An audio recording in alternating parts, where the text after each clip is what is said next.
আসসালামু আলাইকুম গাইস, আশা করি সকলে ভালো আছেন। আমার হাতে যে জিনিসটি রয়েছে এটি দেখে অনেকে হয়তো বুঝে গেছেন জি এটি হচ্ছে একটি 12 ভোল্ট 9 অ্যাম্পিয়ারের ব্যাটারি প্যাক। এটি মূলত 3S BMS দিয়ে তৈরি করা। খুব সুন্দর করে জিনিসটি তৈরি করার চেষ্টা করেছি। এটি দিয়ে মূলত আমার এক বন্ধু রাউটার এবং অনু চালাবে। সো এটি হচ্ছে এখন বর্তমানে 12 ভোল্ট আউটপুটে আছে, মানে আর কি 12 ভোল্ট কমপ্লিট। এটা থেকে আউটপুট 12 ভোল্ট হয় এবং অনু যে চালাবে মানে আর কি রাউটার যে চালাবে তার জন্য যে আমাদের রিকোয়ারমেন্ট বা আমার যে বন্ধু আমাকে বানাতে দিয়েছে তার রিকোয়ারমেন্ট হচ্ছে 9 ভোল্ট। সো এখানে একটা মডিউল আছে দেখতে পাচ্ছেন, এটি হচ্ছে LM2526 মডেলের একটি সার্কিট বোর্ড, বোঝা যায় কিনা, LM2596। হ্যাঁ, এটি হচ্ছে স্টেপ ডাউন মডিউল। আর এখানে আরেকটা আছে এক্সেল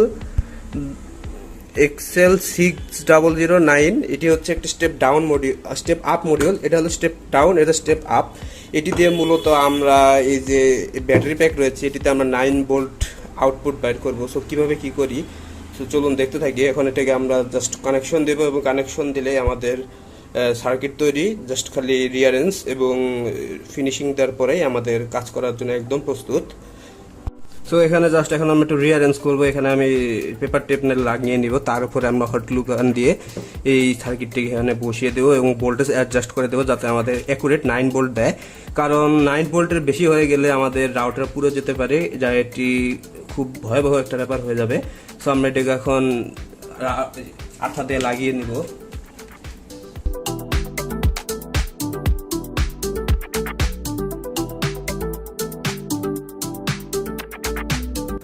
এখানে লক্ষ্য করুন ভালো মতো, এখানে ইনপুট আউটপুটের দেওয়া আছে। এখানে হচ্ছে বাম পাশে হচ্ছে ইন এবং এই পাশে হচ্ছে আউট। এখন আমরা জাস্ট এখানে 12 ভোল্ট থেকে সরাসরি কানেকশন দিয়ে দেবো। আমাদের ব্যাটারি প্যাকটির 12 ভোল্টের মাইনাস পয়েন্ট হচ্ছে এটি এবং পজিটিভ পয়েন্ট হচ্ছে এটি। সো এখান থেকে আমরা এখন কানেকশন দিয়ে নিব সরাসরি এবং এটি হচ্ছে আউটপুট। পজিটিভ এবং নেগেটিভ খুব সাবধানে দেখে কানেকশন দিতে হবে, নাহলে আমাদের যে সার্কিটটি রয়েছে, এই যে চিপটি রয়েছে, এই চিপটি নষ্ট হয়ে গেলে আমাদের মূলত সব শেষ। এই আবার নতুন করে কিনতে হবে। এটি খুবই ভেজাল জিনিস, খুঁজে পাওয়া যায় না সহজে টাঙ্গাইলে, যেহেতু আমি টাঙ্গাইল থাকি। এখন সুন্দর করে ঝালাই করে নেব।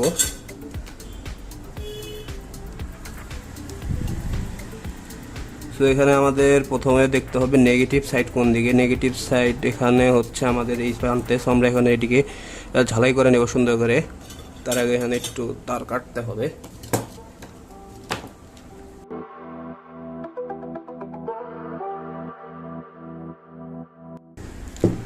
সরাসরি আমরা 12 ভোল্ট থেকে আউটপুট দিব, মানে ইনপুটে ঢুকাবো এবং যে পজিটিভ প্রান্ত রয়েছে পজিটিভ প্রান্ত। তো এখন পজিটিভে আমরা পজিটিভ প্রান্ত সংযোগ করে দেবো। এখানে হচ্ছে আমাদের পজিটিভ প্রান্ত, এখানে জাস্ট সংযোগ করে দিলেই আমাদের মডিউলটা চালু হয়ে যাবে।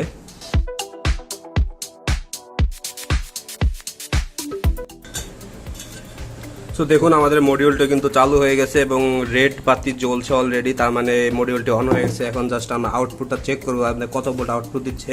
মাল্টিমিটারের রেঞ্জ সেট করবো ডিসি ভোল্টে।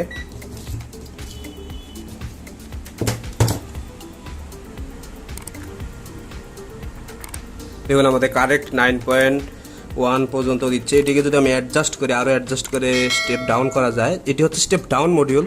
মূলত 12 ভোল্ট আমি ইনপুট দিয়েছি, আউটপুটে আরও কমানো যাবে। আমরা যদি ভোল্টেজ রেগুলেটরটি ঘুরে এখানে একটা ভেরিয়েবল আছে, তো দেখুন আমাদের কিন্তু ভোল্টেজ আরও কমছে।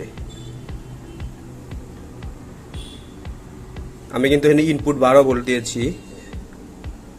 এখন আমি আরও ভোল্টেজ বাড়াবো, অ্যাডজাস্ট করবো 9.1-এ। কারণ আমাদের রাউটারটি 9.1 ভোল্টেই অপারেট হবে।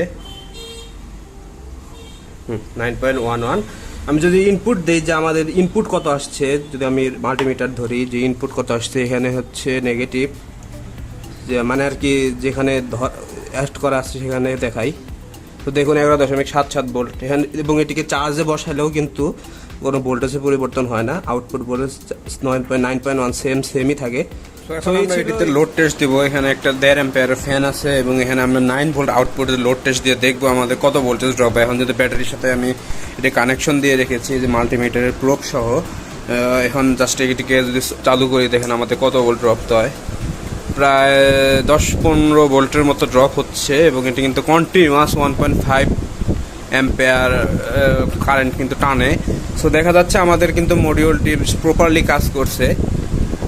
এখন যদি আবার বন্ধ করি ফ্যানটি, তো দেখুন আবার 9.19। সো এটি কিন্তু অনু চললে বা রাউটার চললে সামান্য ভোল্টেজ ড্রপ দেবে। এখানে 19 দেখাচ্ছে, সেখানে 8.95 বা 9ও দেখাতে পারে, কারণ অনুতে বা রাউটারে খুব কম অ্যাম্পেয়ার কনজিউম করে।